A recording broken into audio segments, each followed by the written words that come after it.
Hello internet world, I'm gonna do another video for you real quick. I am comparing just these two clear coats in general, and I guess given my little 2 cents on why I like or prefer one of the over the other, and why one is better for a certain type of visual effect over the other.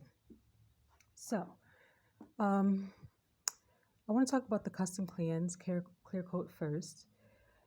This clear coat I actually wish that I used on the roof instead of the Spray Max.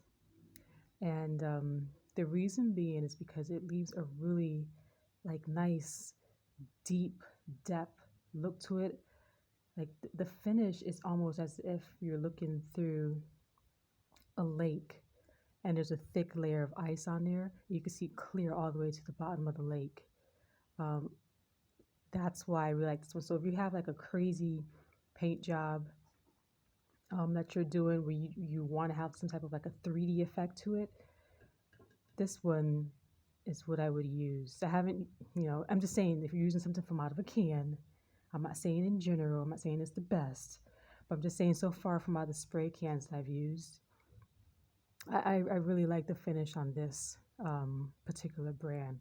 If you're doing some crazy paint job, you want to have like a 3D, like really deep depth looking effect. This one's good. Now there are of course some downsides to this particular brand. And one of the biggest downsides is that it leaves so much orange peel, so much haze, and it's like an overspray that you just can't, no matter how well you try to shoot it, no matter how consistent you are or slow, or like how thick or thin you spray it, there's always going to be a really thick, heavy, like orange peel that you just have to cut through after the fact on this particular brand.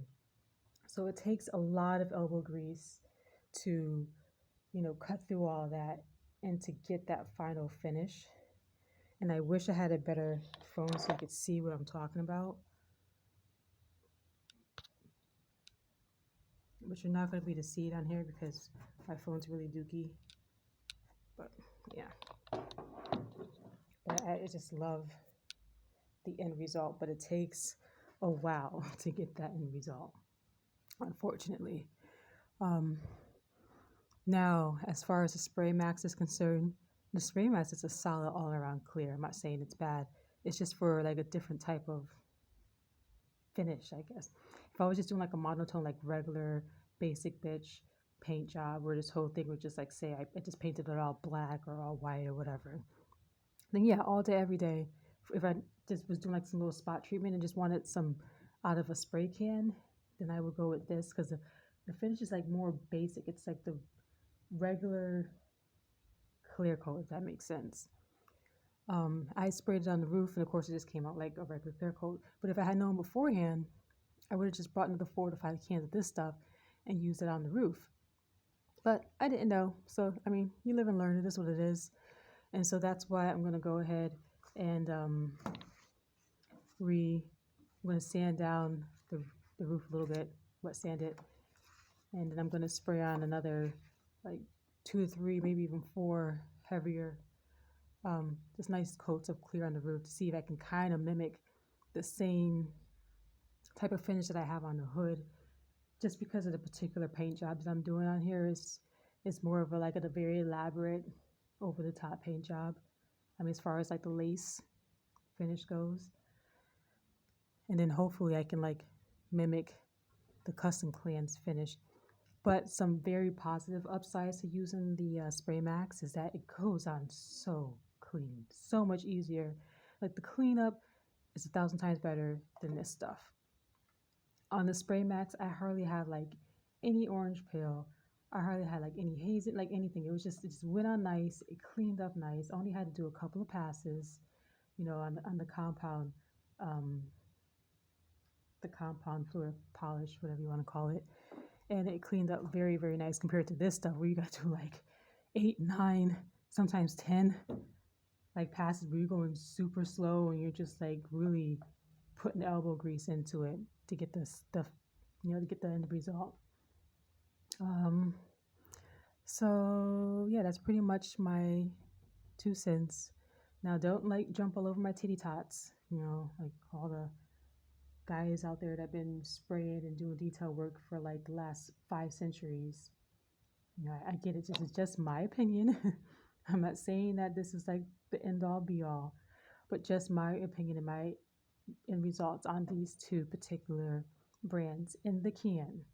I'm sure that there's other brands out there that are probably even more spectacular and more great, and that's fine. When I use those, I'll give my 2 cents on those as well. So thank you for listening to me ramble on. I'm gonna finish polishing the hood over here so that I can tape it off. It was supposed to rain like 4 days straight, but that never happened because newscasters have a useless job. They get paid to be wrong all the time. But a great job that is, huh? So I'm gonna do that, tape this off so I can bedline finally the hood because it's starting to get a little bit cold, like 70 degrees. Starting getting a little bit colder. I know other people are like, oh my gosh, it's cold. But no, we have -0 temperature where I'm at. So, but for this particular paint job, it needs to be warmer and not colder. It needs to be like, I think above 75 and kind of humid. And I'm gonna go ahead and sand off the roof and re-clear that. Hopefully I can get that done today if I'm lucky. I'll try to show you what the roof looks like. It doesn't look that bad. I mean, I like the way it came out. I would have preferred if I used the other clear coat because I would have got that nice 3D like effect I was looking for, that super thick finish or mirror finish, what have you. You live and you learn. It is what it is. So let me get back to work. I got a lot of work to do. I'm months and months behind schedule. All right. Thank you for listening to me ramble on. Have a good day, you guys. Bye.